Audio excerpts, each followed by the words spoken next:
Hello, today we'll be talking about Sony and Bungie with an article that starts with Welp says Sony sure looks like buying Bungie didn't work out. And that will be for various reasons, but let's get into the article. So Bungie's been having a rough old time ever since its 2022 acquisition by Sony. There have been multiple rounds of layoffs, a delay to the seemingly ill-fated extraction shooter Marathon, and then earlier this year a report quoting employees as saying morale is in freefall. Well, the latest out of Sony isn't going to help that.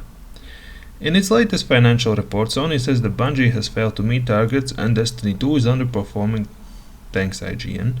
The report includes a 31.5 billion yen, approximately $204.2 million, impairment loss that it attributes to Destiny 2 failing to hit targets, with Chief Financial Officer Lin Tao telling investors. Now, the Marathon situation in itself is kinda ridiculous. I mean, did they really think with all the political agenda that was going on at the time when they were making Marathon, that would fly? I mean, honestly, the people were just tired of Sweet Baby Inc. and all those types involvements in the games. But Bungie as a studio has been falling off for a long time. I personally haven't had any real involvement with Destiny 2 since they decided that the content I bought should just not exist. It was too much free-to-play content. Well, nobody made you make them free-to-play. You did that on yourselves, and then you removed them, even from people that bought the product. But ever since then, Bungie as a studio for me has been just going downhill, and I mean, what's happened with Destiny in general, it just confirms that the studio ain't what it was when Sony acquired it.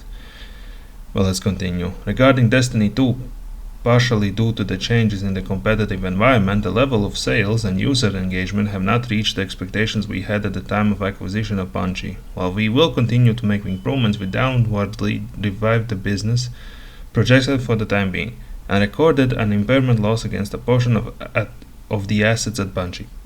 Now, what do you think will happen if you continuously go against your audience, continuously do the exact opposite of what your audience wants out of your games? You're gonna lose your audience. And you lost a big portion of your audience when you remove content people paid for. You lost audience when you made things more grindy. You lost audience when you made things more pay to win. Well, I guess it's not exactly pay to win, but pay to access, or go through a really long grind. Well, let's continue. It's also not too much of a stretch to see Sony's statement in the context of catastrophe that was Concord. Now, Concord was in its own a major blow to Sony. Again, nothing wrong against live service games if they're done correctly. Most of them are clearly not. That's why most live service games failed. But when you combine a live service game with a price tag, with identity politics in them, you've got a really small audience to pull from. While free-to-play games like Concord have existed before, why would somebody had played Concord when Overwatch is a thing that you can just download and play? It's beyond me. What's also beyond me is why the hell a robot needed pronouns, but that's identity politics at its finest. Well, let's continue. A major part of Sony's rationale for acquiring Bungie was the studio's expertise in the live service genre, but after taking such an eye-watering loss on Concord and closing its developer, the company's once bullish approach to live service has gone the way of the dodo. It has now cancelled 8 out of a dozen live service games that were once in development. And this is where I think Sony just in general went off hill. There's only so much audience you can pull from with a live service game, and only so many people that are willing to play a game that never ends. So you're theoretically just competing with other people that have live service games, like Fortnite, for example. Now, if you are competing with those people, you also have to provide something in your game that is not in those set people's games, something that you could pull the audience away from, which happened with some like Marvel's Rivals and Overwatch as an example. But the thing is, they didn't. They just made a live service game for a quick cash grab. Bungie ain't the studio it used to be. It doesn't have the people that made Bungie what Bungie is. So what Sony essentially bought was just its name.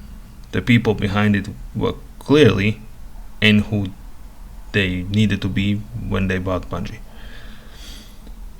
But let's continue. A lot is clearly riding on Marathon. PCG's resident Bungie fanatic Tim Clark found plenty to like in an extraction shooter, even before the delay. But the mood music around the game couldn't be worse. Even the devs behind Arc Raiders saw the reaction to Marathon's early playtests as some great feedback on what not to do. These are bad times for a once great studio. It's not just bad times, it's just a studio that's going downhill. There is no future for them, so to speak, in a sense that personally I do not see any improvement coming from Bungie or any hope of improvement from Bungie's side.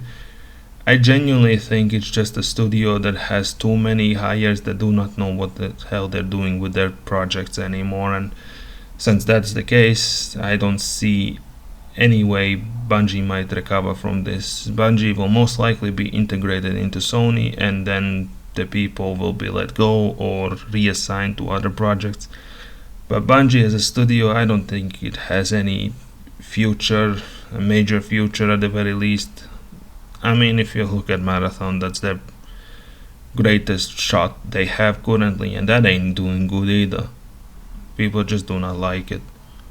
And if that's all we have from Bungie to expect anything out of them, then I highly doubt we're gonna see any major Bungie releases afterwards. But who knows?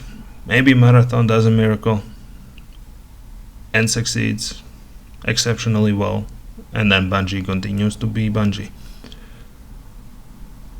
But I would be willing to bet more on the side that they do not do anything with Marathon, that it will most likely be a failure and will most likely shut down. But that will be all for the video today. I'll see y'all next time.